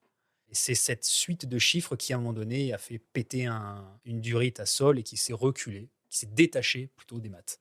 Ouais. Mais t'as l'impression quand même que quand il parle à Max et qu'il essaie de le convaincre qu'une vie plus rangée, moins extrême, t'as quand même l'impression qu'il essaie de se convaincre lui-même un peu, hein. Ouais, peut-être qu'il y a une sorte de frustration en lui, Ouais, celle de n'être pas arrivé à la finalité de son problème, ouais. mais peut-être aussi qu'il lui dit une vérité, qui est mec, cette suite, elle a failli me tuer, te brûle pas les ailes. Fais gaffe, mon ami. Tu vois, justement, si Max, c'est Icare pour Sol, Sol, c'est Dédale pour Max. Tu vois, c'est le mec qui lui dit attention, fais gaffe, je suis un peu ton père, spirituel pour le coup, va pas trop près du soleil, tu vas te brûler. Ouais. Mais pourtant, il n'avait pas fini sa quête non plus. Et il avait va la pas fini. reprendre. Il va la reprendre. Ça, c'est l'appât du gain. Pas un gain financier ou matériel, Non, juste le fait de dire je veux savoir, je veux comprendre, c'est l'obsession. l'obsession. Mais elle était toujours présente en lui, en tout cas.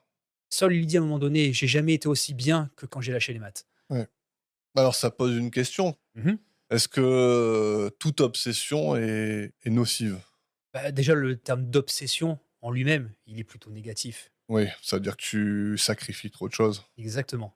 Ouais, mais des fois, est-ce que notre monde ne repose pas sur des gens qui se sont sacrifiés pour ce qu'ils ont apporté à l'humanité? Mais après, c'est peut-être pas un sacrifice obsessionnel. C'est peut-être un sacrifice pour une cause juste. Ouais, mais la cause de Max, comment savoir si elle est juste ou pas juste? Effectivement, mais là, le mec, il se torture quand même. Ouais, il se torture, mais justement, je pense que la force de la punition est proportionnelle au gain potentiel. C'est possible. Après, c'est à savoir, est-ce que tu es prêt à sacrifier ou pas? C'est peut-être juste un test de résilience et qu'il y a pas de bonne ou de mauvaise solution, en fait. C'est est-ce que tu es prêt à endurer ou est-ce que ou ne les-tu pas? Ouais. Parce que le fait est que s'il avait pas eu un AVC, Saul, il aurait juste continué à vivre sa vie. Et puis même plus tard dans le film, quand on voit qu'il s'est remis dans cette suite de chiffres justement, il connaissait les risques. Il savait plus ou moins dans quelle direction il allait, quoi. Mmh. Donc ouais, il s'est autodétruit. Alors, tu peux te dire, soit il l'a fait en connaissance de cause, Mmh. soit il a jugé que le gain en valait la chandelle, quoi. Mais la scène en plus, elle est bon, on est dans cette scène, donc on va aller Vas-y. jusqu'au bout. La scène, elle est belle parce qu'on voit pas ce qui se passe. On sait pas que Saul, à un moment donné, il va s'y remettre dans cette suite de 216 chiffres. On le sait pas du tout.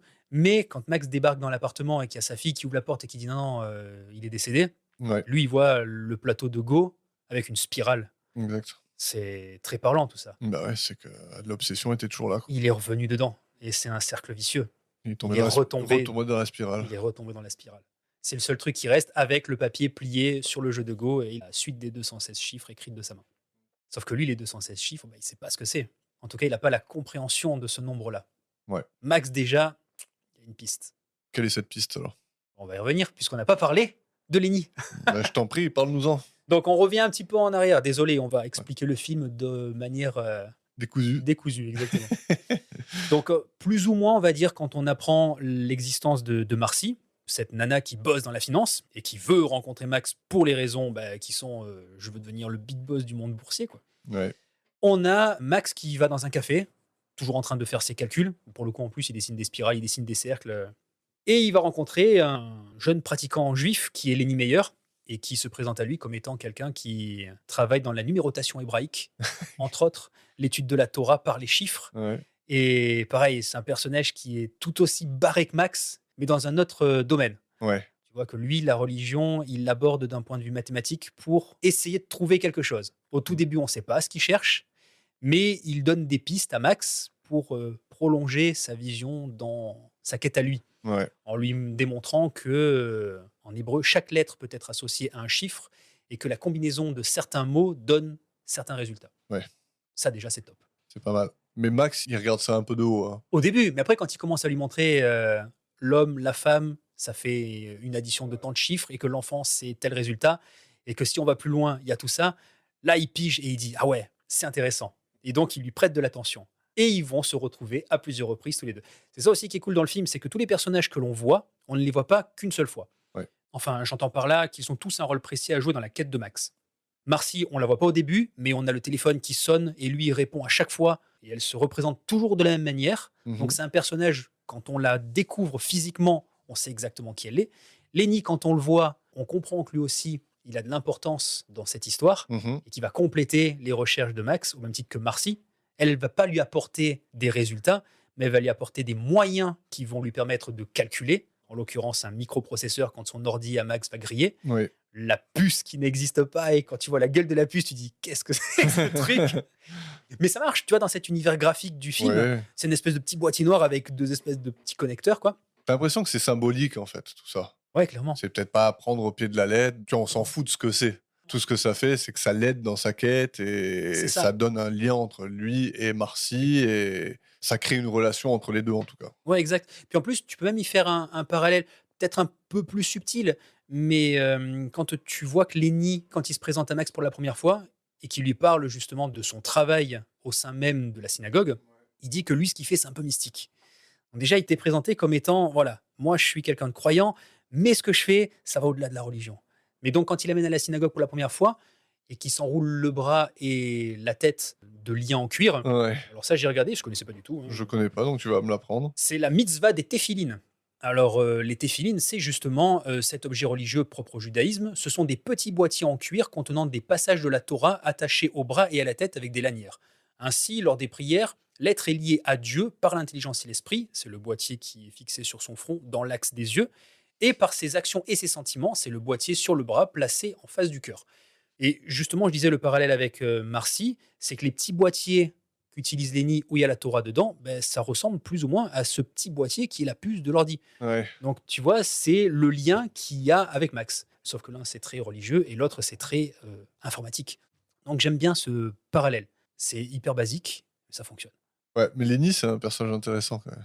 Mais il est trop Il est fort, Lenny. trop ouais, il est hyper intriguant, il Ouais. était même, sympathique Ah oui, carrément. En pendant plus, tout le film. la manière dont ils se rencontrent pour la toute première fois dans ce café, elle t'est montrée à travers plusieurs plans très graphiques. Quand il commence à lui parler, des maths dans la religion et dans l'univers de manière beaucoup plus vaste, tu as Max qui met du lait dans son café, ça fait une espèce de fractal, une espèce de grande spirale infinie, au même titre que la fumée de cigarette qui monte dans les airs, ça fait une espèce de fractal aussi. Donc tu as l'aspect esthétique qui se mélange à tous les propos mathématiques et religieux que Lenny peut balancer. C'est top. Ouais, Ce personnage, il est fascinant aussi par rapport à ça. Tu arrives à l'associer à quelque chose de visible. ouais, Donc le complexe des propos devient imagé et donc plus agréable, plus abordable.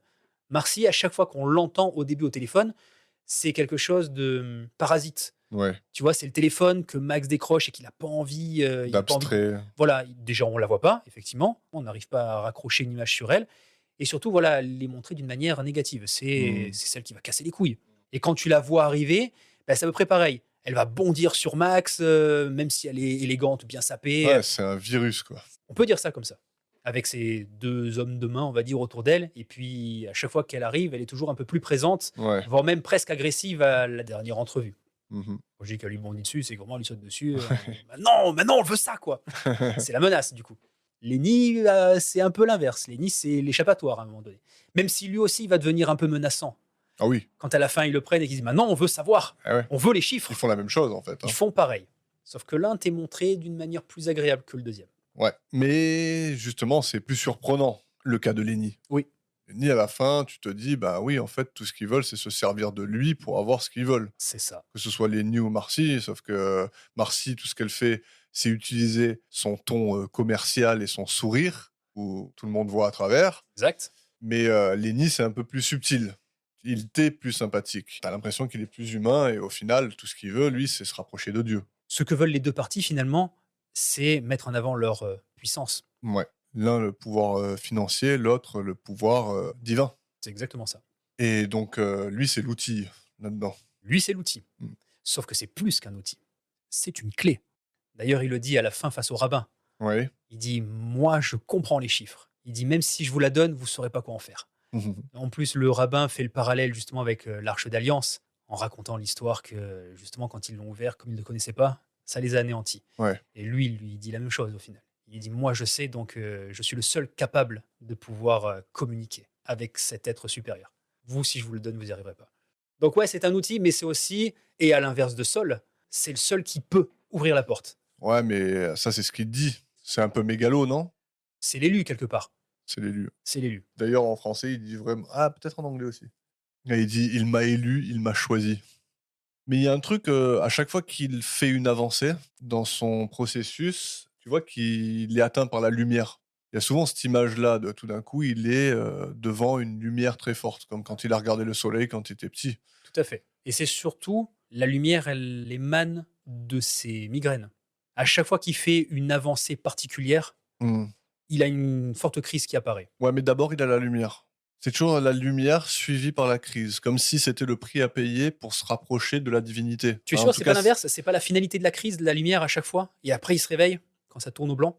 c'est possible. Tu vois, au tout début, quand il y a la porte de son appart qui tremble et qui s'ouvre, où il y a de la lumière blanche, tac, il se réveille. Quand il est dans le métro et qu'il joue avec l'espèce de cerveau, il y a de la lumière blanche, paf, il se réveille. À chaque fois, c'est ça. La lumière, c'est la fin de sa crise, ou c'est le top du top de la crise. Ouais. La dernière crise, quelque part, que l'on voit, quand il tombe dans les pommes et qu'il est dans une espèce de pièce toute blanche, Ouais. où il justement commence à énumérer tous les chiffres de la grande suite, Ouais. et qu'après il se fait réveiller par Davy juste après, il entreaperçoit le truc Ce qu'il au cherche, bout de la lumière. la Ouais, ce qu'il vérité. cherche, c'est ça. Je sais plus combien de crises il fait dans le film. Je crois qu'il fait 4 crises. Ça doit être par là, ouais. Ouais. De plus en plus violente. De plus en plus violentes, de plus en plus rapprochées. Et ça, c'est justement ce que lui dit Sol. Il dit: t'as des crises parce que tu dors de moins en moins, parce que tu t'obstines de plus en plus dans tes chiffres. Ça va te tuer, fais gaffe, quoi. Les crises dans le métro aussi, elles sont assez dingues.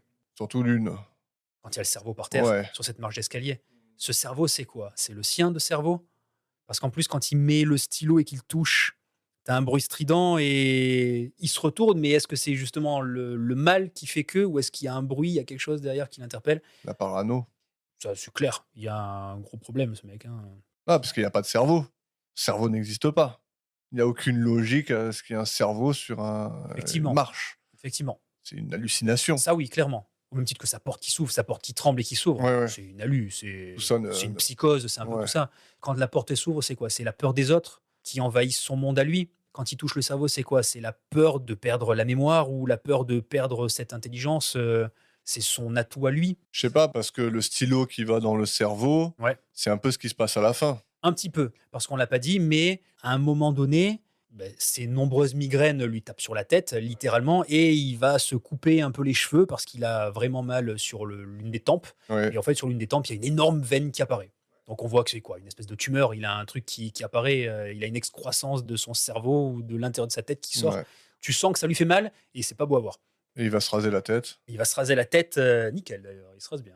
Ça lui va bien en Ça plus. lui va vachement bien. Ouais, Et carrément. ça, à ce moment-là, c'est plus le même perso. Ouais. Mais justement, moi, j'ai l'impression qu'il tape à la porte du divin à ce moment-là. Alors, les migraines sont de plus en plus fortes, mais il se rapproche vraiment de son but. Et quand il est là en train de réciter ses chiffres, Mmh. moi, j'interprète ça qu'il est en train de parler à Dieu. Il est en train de lui parler, quoi. C'est une potentielle réponse du film. Mais que ça a un prix. En fait, le prix de cette interaction avec le divin, c'est tu te donnes de plus en plus de ton humanité. Oui. Tu n'es plus du tout accessible par les êtres humains. Déjà au début, on voit qu'il n'a pas cette part d'humanité, cette part de sociabilité. Mmh. Il l'a pas. Non. Et plus on avance dans le film, plus il a peur de tous les gens, même ceux qui lui veulent du bien. Mmh. Parce que, d'ailleurs, dans ce film, il y a très peu de gens qui lui veulent du bien. Il y a Saul, Seul parce que oui, effectivement, c'est son ami. C'est peut-être même le seul qu'il est. ouais, Ouais. et il y a Davy.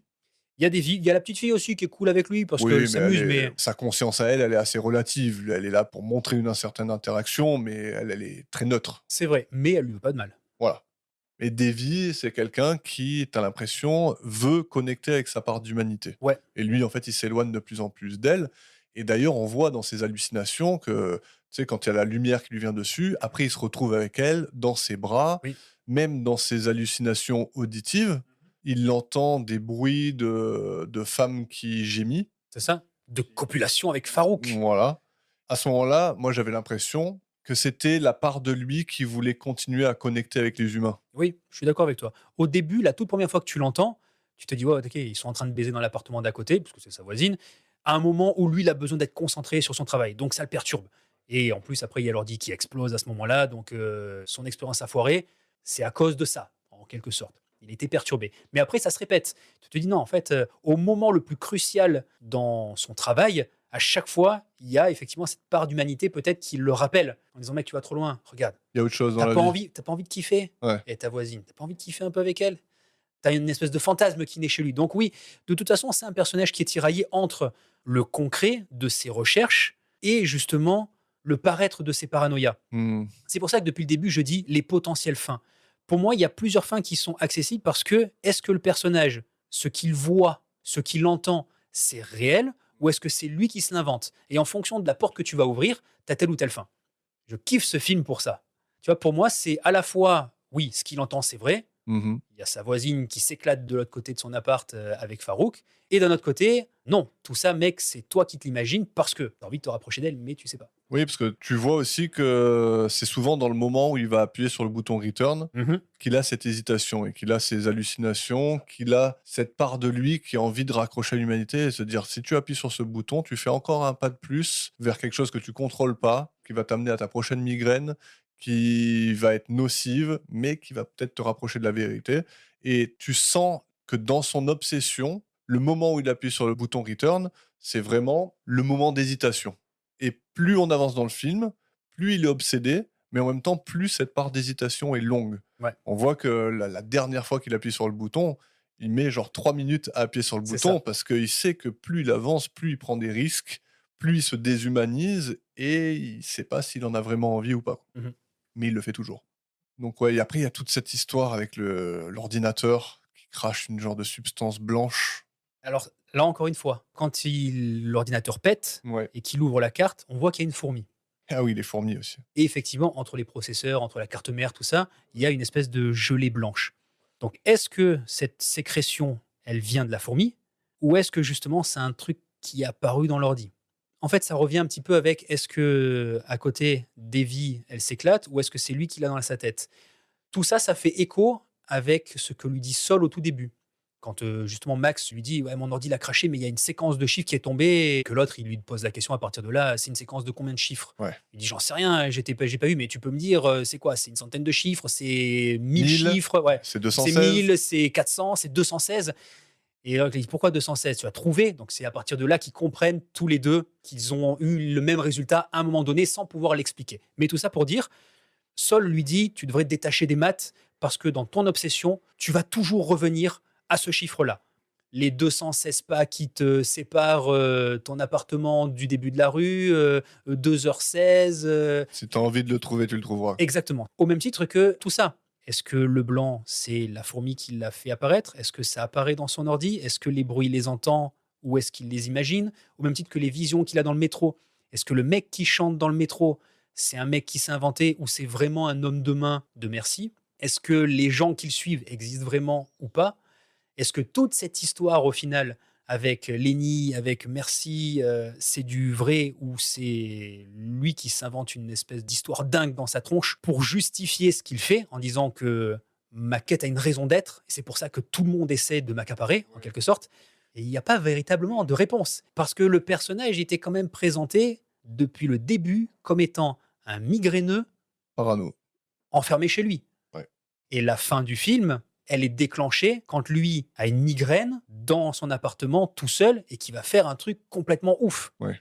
Et là encore, tu peux l'interpréter. Est-ce que ce qu'il fait, ça va exister? Ou est-ce qu'il fait, c'est une énième vision et hallucination due à ses migraines? Mmh. C'est juste une question d'interprétation alors. J'aime ça. Au même titre que est-ce que Dieu il existe ou pas? Chacun peut croire ce qu'il veut. Il n'y a pas de vérité tant qu'il n'y a pas quelqu'un qui va te casser les couilles en disant oui, ça existe ou non, ça n'existe pas. Crois ce que tu veux. Tu vois, ce film, quelque part, c'est ça. Tiens, mec, il y a des pistes, mets-les dans l'ordre que tu veux. La fin, c'est ça. Et en fonction de ce que toi, tu t'es imaginé ou les portes que tu as ouvertes, prends telle ou telle ou telle fin. C'est ouais. C'est le chat de Schrödinger. Ouais, je t'ai mis un petit truc là dans la tête. Ouais, non. Après oui, le Après, truc attention, c'est que mon interprétation, moi. S'il faut, pour Darren Aronofsky, le principe du film, il est concret, ça explique ça, et je veux pas savoir, perso. Moi, pour moi, tout est bon à prendre dans le film. oui, oui, mais je comprends ce que tu veux dire, mais tu es un peu obligé d'y aller en disant: «Bah, ça s'est passé». Parce que si tu te dis: «Tout ça, c'est dans sa tête» et depuis le début, en fait, il est lobotomisé, Mhm. il y a plus grand chose à dire du film. Bah si, tout est dit dans les mots de Sol. Tu vas voir des signes là où tu vas vouloir les voir. Ça, c'est une des pistes. Ouais. Lève le pied parce que ça va te tuer. Et tu as la dernière des pistes qui est, on a trouvé un résultat, sauf que moi, j'arrive pas à l'interpréter. Et malgré les efforts que je vais faire, ça va me tuer. Et toi, ça va te donner l'accès à la vérité. Donc, tu as déjà ces 3 pistes qui te sont proposées dans les actions d'un seul et même perso, qui est le personnage ami et mentor de Max. Celui dans lequel nous, on peut croire en tant que spectateur. C'est pas Marcy, c'est pas Lenny, c'est pas des gens influents autour de lui ou qui veulent s'accaparer sa recherche à lui. Et lui te donne tout. Ouais, mais ça fait que ça te donne pas beaucoup de réponses, quoi. C'est dur à imaginer que tout ça, ça s'est pas passé quand même. Je suis d'accord avec toi. Moi, la première fois que j'ai vu le film, c'est ce que je me suis dit. Il y a vraiment une conspiration autour de Max. Il y a des mecs qui veulent obtenir ce qu'il a trouvé parce que c'est important pour eux. Il est en danger. Il a des migraines qui lui font atrocement mal. Et à chaque fois, il se rapproche un peu plus d'une vérité. Et on peut même dire il s'approche de Dieu quelque part. Mon premier visionnage, c'était ça. Et la fin, j'étais OK avec ça en me disant, bah ouais, la fin, c'est ça. Ouais. Mais plus je regarde le film, plus je me dis, en fait, tu peux le voir différemment. Tu peux, mais ça te donne rien, quoi. Ça te donne juste que ce mec-là est encore plus retranché que ce qu'il peut l'être si tu crois aux événements du film. Et que le mec, il est tout seul, il est dans sa bulle et il Mhm. s'invente tout Ouais. pour, justifier son existence. Ouais, ou pas. Moi, en l'occurrence, j'imagine pas ça. C'est pas ça ta conclusion. Non, c'est pas ma conclusion. Bah alors c'est quoi alors? Alors, pour moi, le film il te propose 3 fins différentes. À la toute fin du film, il y a le climax. Mmh. Donc lui, il rentre chez lui, il a en sa possession les 216 chiffres, il a avec lui la puce que Marcy lui a donnée, qu'il a briquée à son ordi, il est prêt à lancer la machine une nouvelle fois, et là, il a la dernière crise qui le fait tilter à un niveau maximum, quoi. Il a la veine qui est en train de gonfler, lui, il prend une perceuse, il se met face au miroir, et il se trouve la tête. Tu comprends que le mec, il a la migraine de trop, ça lui fait atrocement mal, faut que ça s'arrête. Ouais. Et juste après, la lumière revient, le calme revient, il n'y a plus la musique nerveuse, tout ça.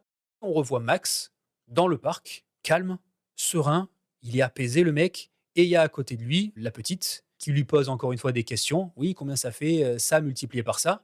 Et il la regarde en disant, j'en sais rien. Mmh. Il regarde gentiment le ciel. Donc il y a un peu de soleil, il y a un peu des feuilles qui bougent au vent. Et il est calme et tout va bien. Et le film s'arrête ici. Et il a le premier sourire de tout le film. Il a le premier sourire de tout le film, effectivement. Et d'ailleurs, il a le bonnet sur la tête, donc on voit pas si Si ça s'est vraiment passé ou pas. la tempe est percée, si les cheveux sont rasés, on sait pas tout ça. Voilà. Donc à partir de ce moment-là, tu peux entrevoir le film. En tout cas, c'est comme ça, moi, que j'entrevois la fin. Je la vois de 3 manières différentes. La première, c'est ni plus ni moins, Max est mort. La tête trouée par une perceuse, et les dernières images que l'on voit ne sont qu'un rêve, une dernière hallucination positive, la petite fille qui lui pose la question sur les chiffres, le parc, et tout ça avant de partir.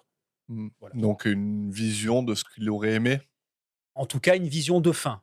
Je me troue la tête et c'est le dernier truc que tu vois, voilà. Je suis tranquille, je suis dans le parc, on me pose une question, j'arrive même pas à donner la réponse, et puis il y a la lumière au bout du tunnel, je vais vers la lumière, fin. Ouais. La plus basique, voilà. Le mec, il s'est troué la tête. Du coup, tu peux te dire, pendant tout le film, est-ce que tout ça s'est arrivé, oui ou non? T'en sais rien, mais potentiellement, le mec, en fait, il est juste migraineux, il est Mmh. limite paranoïaque, et tout ça, ça l'a conduit à son autodestruction. Ça finit Voilà. avec un suicide. Ça finit avec un suicide, et donc, potentiellement, ben, tout ça n'était que délire dans sa tronche. Il Mmh. n'y a personne, il n'y a aucune conspiration. Le mec, en fait, il est juste fou, et il s'est trouvé la tête, quoi. Mmh. Point barre. La plus basique, la plus simple. La deuxième, c'est un petit peu ce que lui a conseillé Sol, c'est de lever le pied. Donc c'est Max a abandonné sa quête. Après avoir survécu au perçage de sa tête, on va dire ça comme ça, ou alors l'image de la perceuse est une énième vision de ses migraines, tu vois, je me mets un coup de perceuse, mais tout ça n'existe pas. Il abandonne les maths et, comme Sol plutôt, accepte de vivre sa vie tout simplement, plutôt que d'essayer de la comprendre. Max est en paix avec lui-même et ça lui va bien. D'où le fait de combien ça fait ça fois ça, j'en sais rien. Je m'en détache complètement, je veux plus savoir. Ouais, mais le coup de perceuse, ça sert à quoi dans ce cas-là? Eh ben, c'est soit, encore une fois, une vision de sa migraine, quelque chose qui lui fait atrocement mal et c'est un peu la douleur ultime que la migraine va lui infliger. Mmh. C'est comme un coup de perceuse dans la tronche, quoi. Parce que franchement, vu la mèche comme elle rentre dans la tête, je pense pas que tu survives à un truc comme ça. Donc c'est soit ça s'est passé et t'es mort, soit ça s'est pas passé et c'est juste une vision de la douleur. Ouais, peut-être, mais tu peux te dire aussi que c'est une lobotomie contrôlée. Oui, parce qu'en plus, il ouvre des bouquins et on voit qu'il y a un lobe, enfin, il y a des numérotations. Donc, tu vois que le Ouais. mec, il essaie de Il a comprendre. étudié le Voilà, truc. il a étudié et peut-être que en faisant ça, ça va le soigner. Mais bon, vu la taille de la mèche et à la profondeur à laquelle il la rentre, je suis pas médecin, hein, mais à mon avis, dans la mec Ouais, qui meurt direct. mais sauf que ce mec-là, il est plus humain. Il a un côté divin qui fait que s'il y a bien une personne qui serait capable Ouais. de taper au bon endroit pour que ça fasse la bonne chose, c'est peut-être lui. Et ça, du coup, c'est la dernière possibilité de fin. C'est justement Max atteint un état de conscience supérieur. La suite de 216 chiffres qu'il a découvert lui a donné accès à quelque chose qui nous dépasse, la connaissance des fondements de l'univers, Dieu lui-même, va savoir qu'on sait trop rien. Max a dépassé la simple condition d'homme et il est détaché de tout, voire au-dessus de tout. C'est l'élu, c'est Néo, quoi. Le mec, la perceuse, ça lui fait plus rien, il a toutes les vérités, donc quand elle lui pose la question, combien ça fait ça fois ça, j'ai pas besoin de te donner la réponse, je sais pas. Ça m'intéresse même plus, le mec, il voit la matrice, quoi. Ah, mais dans tes 3 hypothèses, t'as pas proposé la lobotomie volontaire.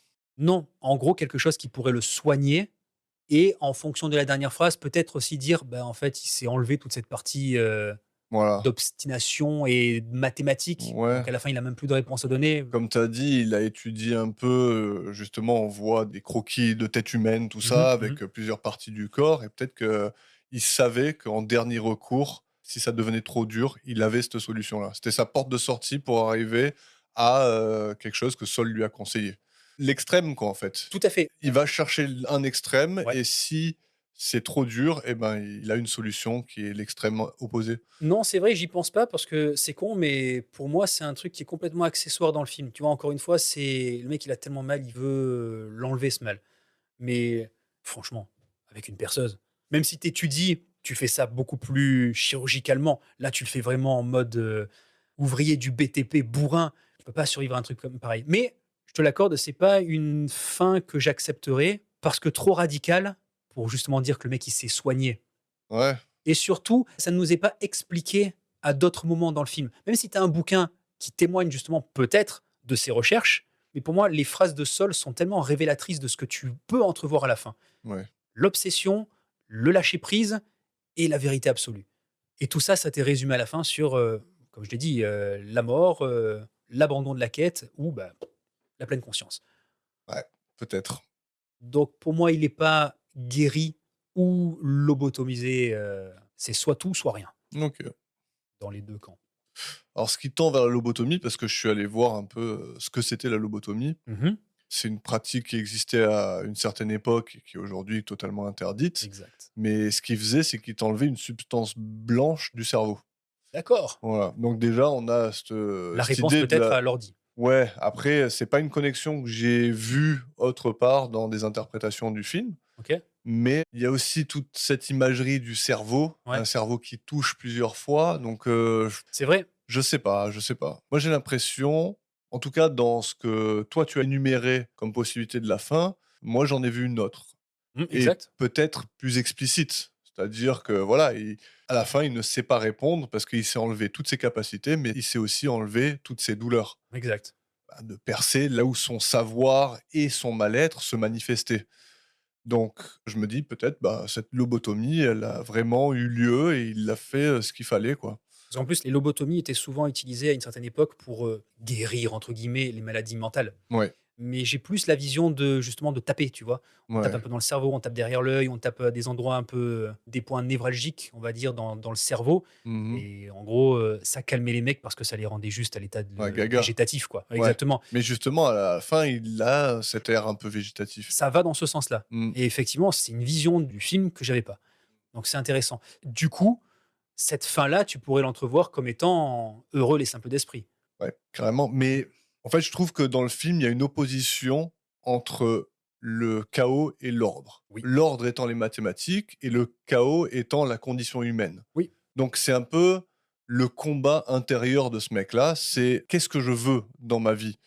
Moi, j'ai l'impression que dans tout le film, il se persuade de continuer dans son obstination, quitte à se prendre des migraines de fou, jusqu'au moment des 2 dernières minutes du film où C'est trop. il lâche, il sait trop. Et ouais, j'ai l'impression que le film, il nous dit que les questions, quand il en vient au divin, tu ne peux pas vraiment t'en rapprocher parce que ça aura ta peau. C'est au-delà de l'entendement. Mmh. Donc tous ceux qui vont taper à la porte du divin vont se perdre, On se brûler les ailes. vont se brûler exactement, vont se brûler les ailes, vont Mmh. perdre leur humanité et le prix est énorme. Et j'ai l'impression qu'à la fin, justement, il s'en rend compte que le prix est bien trop gros pour lui, quoi. Mmh. Après, je suis, carrément prêt à entendre toutes, tes propositions aussi, c'est Mais bien vu aussi, quoi, ouais. au même titre que je suis prêt à entendre toutes celles des autres, Ouais, même des propositions qu'on n'a pas suggérées ici. C'est pour ça que j'aime ce film-là et le cinéma de manière générale. Quand tu regardes des films, c'est pourquoi? C'est pour te divertir, mais c'est surtout pour t'évader mmh, et tu peux t'évader de plein de manières différentes.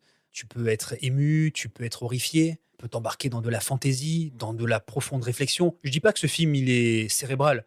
Tu vois, pour beaucoup, c'est: «Ouais, faut se prendre la tête». Pas du tout. C'est un film, tu le suis, c'est extrêmement basique, il y a pas de problème, il y a rien, quoi. ouais, mais c'est toujours dur de se dire ça parce que tu as toujours l'impression qu'on essaye de te dire quelque chose, quand même. C'est Exactement. vachement dur de rentrer dans un film, d'en ressortir et de te dire: «Bon, bah, c'était un voyage que j'ai fait, Ouais. mais il y avait pas vraiment de destination». Non, mais c'est le propre du film. Ouais, ouais. C'est de te raconter des histoires, puis tu en fais ce que tu veux derrière. Après, il y a des histoires qui sont plus ou moins faites pour être prolongées ou juste pour, bah, voilà, tu kiffé, voilà, c'était cool. Mais il y a des gens qui aiment pas forcément prolonger, qui aiment bien avoir ce que le film te donne. Bien Tu sûr. vois, le début, ça commence quand le film commence et la fin, c'est quand le film se termine. Et ce voyage-là, il n'est pas forcément toujours facile à faire. Et c'est un risque en tant que réalisateur et scénariste de perdre beaucoup de gens sur le trajet. Mais bon, plus tu prends de risques, plus les. La récompense derrière, elle peut être importante. Exactement. Au même titre que la chute peut être fatale. Ouais. Bah, c'est ça qui est sympa, c'est que quand c'est clivant, bah, c'est chouette. Quand le consensus, c'est ouais, bon, bah, le film, il est sympa, tu as rempli le contrat. Mais quand tu as des gens qui te disent putain, c'est un truc de ouf, et Mm. t'en as d'autres qui disent mais c'est une merde absolue, Ouais. c'est intéressant. Mais c'est marrant parce que c'est un peu le propos du film aussi. Oui, exactement. C'est soit C'est. tout, soit rien. Ouais. C'est le prix à payer pour le risque que tu es prêt à prendre, quoi. Exactement. Et pour un premier film, Ouais, c'est fort. pas mal quoi. Ça pose de bonnes bases. Ah, il est cool. C'est un film qui vaut vraiment la peine d'être vu. Mais c'est pas pour tout le monde, hein. Alors, c'est pas pour tout le monde, oui, parce que déjà d'un point de vue esthétique, c'est particulier. Mmh. Mais après, derrière, il est pas complexe du tout. À rentrer dedans, c'est très facile. Et puis au final, tu peux te dire, mais la fin, en fait, c'est tout simple. Oui, effectivement, le mec, il a trouvé dans l'algorithme, on va dire, la quête ultime de l'homme, quoi. Ouais. Il est rentré en contact avec Dieu. Mmh. Point. L'histoire, c'est ça, quoi. C'est comme ça que je l'ai vu la première fois. Pour moi, c'était, waouh, les maths, ça lui a ouvert la porte du divin. Et puis plus je le regarde, plus j'aime à me dire, non, en fait, il y a plein de pistes différentes. Ouais. Tu as la piste normale, Et après, t'as le hors-piste. Et le hors-piste dans ce film, il est bon. Il est très bon. Ouais. Est-ce que tu as encore quelques petits trucs avant qu'on boucle cette affaire? Ben, ça va faire écho à ton introduction. Je vais un peu parler de Pi, moi aussi, de mon côté. Vas-y. Alors, dans la poésie, il y a Edgar Allan Poe qui a écrit un poème qui s'appelle The Raven. Mhm. Tu connais Edgar Allan Poe, bien sûr. Edgar Allan Poe. Et là- Il est drôle. Dans The Raven, chaque mot correspond à un chiffre de la suite de pi, justement. Un mot à une lettre, c'est le chiffre 1. Un mot de 2 lettres, c'est le chiffre 2, etc. Un mot de D'accord. 10 lettres, c'est le chiffre 0. Et en fait, il a écrit tout un poème qui fait donc 3, 14, 15, 9, etc. etc. Très bien. Et en musique, j'ai 2 petits trucs sympas. Alors, il y en a un que je connaissais déjà et un que j'ai découvert. Donc, on va commencer par la découverte. Il y a David MacDonald qui a écrit une chanson qui s'appelle Song from Pi. C'est un joli morceau de piano dont la mélodie est entièrement basée sur la suite de Pi, justement. Le compositeur a associé la suite de chiffres de 0 à 9 aux notes de la gamme en La mineur, par ordre croissant, le 0 étant le sol dièse, le 1 étant le La, le 2 le Si, le 3 le Do, etc. etc. Et il a écrit une longue musique qui est plutôt jolie, sur laquelle ok. en plus il met des accords. Donc c'est pas juste des ding, ding, ding, ding, ding qui n'ont aucun sens. Du coup, c'est assez mélodieux et c'est chouette. Et je vous invite à regarder sa démarche créative. Oui. Et c'est sympa parce que c'est une vidéo quand il a posté qui a fait des millions et des millions de vues du premier coup. Il en a fait d'autres, notamment sur la suite de Fibonacci. Ok. Et à chaque fois, c'est sympa parce que c'est vraiment mélodieux. Et la deuxième en musique, justement, c'est Kate Bush, que j'adore, qui a sorti en 2005 un morceau intitulé Pi, issu de l'album Aerial, et dont les paroles racontent l'histoire d'un homme doux, gentil et sensible, qui aime les nombres et qui court dans un cercle infini. Et l'intégralité du refrain, ou des séquences du refrain, c'est juste elle qui cite un certain nombre, justement, de décimales de Pi, en commençant par 3 points, et après elle continue 14, 15, etc. Et elle cite donc 117 décimales au total. C'est un morceau qui est particulier. Les paroles sont chouettes. Après, quand elle fait les chiffres, c'est. Ça sert à rien. Non, mais c'est pas ça. C'est surtout que c'est pas. Il n'y a pas de rime, il n'y a rien. Ouais. Mais c'est cool à écouter. Et le morceau, il mérite d'exister. Faudra que C'est j'écoute. Kate Bush, allez-y, écoutez, c'est top.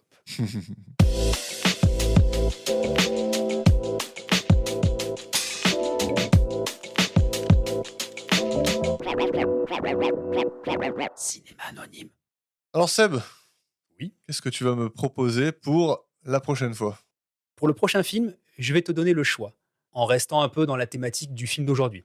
Vas-y. Qu'est-ce que tu choisis entre Dieu ou la spiritualité? Je vais choisir Dieu. Sûr? Non? Ouais, je suis sûr. Vas-y. Allez, on part sur Dieu. Donc, pour la semaine prochaine, je vais te demander de regarder un film que tu connais, puisque c'est toi, et là j'en suis sûr, qui me l'avait conseillé à une certaine époque. C'est The Sunset Limited, Oh là là là. en 2011, un film réalisé par Tommy Lee Jones avec Samuel L. Jackson et Tommy Lee Jones. Ah, je suis pas prêt pour ça. T'es pas prêt? Si, je suis prêt. Je suis curieux de savoir quel était l'autre film que tu allais L'autre proposer. film, c'est moi qui aurais pas été prêt. L'autre film, c'était Stalker du très grand Andrei Tarkovsky en 1979 avec Alexander Kaidanovsky, Anatoly Solonitsyn et Nikolai Grinko. Ok. Ça aurait été dur, mais on se le fera un de ces quatre quand même. C'est Allez. mon Andrei Tarkovsky préféré. Là, on va faire Sunset Limited On alors. se fait Sunset Limited la prochaine fois. C'est très bien en termes de fiches techniques, on va aller vite. Ça va aller vite, ouais. Ouais, mais ça va être. On n'a pas fait encore grande conversation. Samuel L. Jackson. On n'a pas fait Samuel L. Jackson. On n'a Ah, pas c'est fait fou. Tommy Lee Jones non plus. Ouais. Oui, là, il va y avoir de la conversation, mon pote. Il va y avoir de la conversation et ça va être clivant. Ah, ça va être hardcore. Parce que je sais lequel des deux personnages tu préfères. Non, il y a pas. Alors, je vais te le dire tout de suite, je préfère pas forcément un des deux personnages, mais D'accord. disons que ce film a beaucoup affecté ma vie. Ok. Mais justement, ça va être intéressant de parler de ça. Ok. Parce que moi, c'est Stalker. Stalker, j'ai trop envie d'en parler. J'ai vraiment trop envie. Le problème de Stalker, c'est que c'est tellement un monument. Tu vois, c'est comme si demain on parle de 2001 l'Odyssée de l'espace. Eh ouais. C'est trop grand, trop vaste, trop déjà étudié 10 milliards de fois par 10 milliards de personnes différentes qui en ont parlé en long, en large, en travers, qui ont tout dit. Voilà. Eh ben écoute, j'ai fait le choix, hein. J'ai dit Dieu, on va pour Dieu. Moi, c'est très bien. Ça me va parfaitement. La fiche technique sera moins longue. Parce qu'Andrei Tarkovsky, il y aurait eu 6 ans de fiche technique. Et j'ai vraiment pas hâte de la faire. Ben voilà. Voilà. J'ai fait le bon choix là. Donc, on part dans plusieurs semaines. Il faut arrêter de dire la semaine prochaine, ça sert à rien. Donc, on partira sur The Sunset Limited. Avec grand plaisir. Ça va être cool. Yes. Voilà qui conclut cet épisode. Merci infiniment pour votre écoute attentive. Vos avis et commentaires nous sont très précieux. Retrouvez-nous sur Facebook, Instagram ou envoyez-nous un petit mot à podcast@cinemanonyme.com. Et pour discuter en direct avec nous et la communauté, rejoignez-nous sur Discord. Le lien est juste en dessous dans la description. Et au prochain épisode, Yann nous parlera de Sunset Limited et ce sera à lui de me proposer le suivant. En attendant, portez-vous bien et à très vite. 3,14, 15, 92, 65, 35, 89, 79, 32, 38, 46, 26, 43, 38, 32, 79, 50, 28, 84, 19, 71, 69, 39, 93, 75, 10, 58, 20, 97, 49,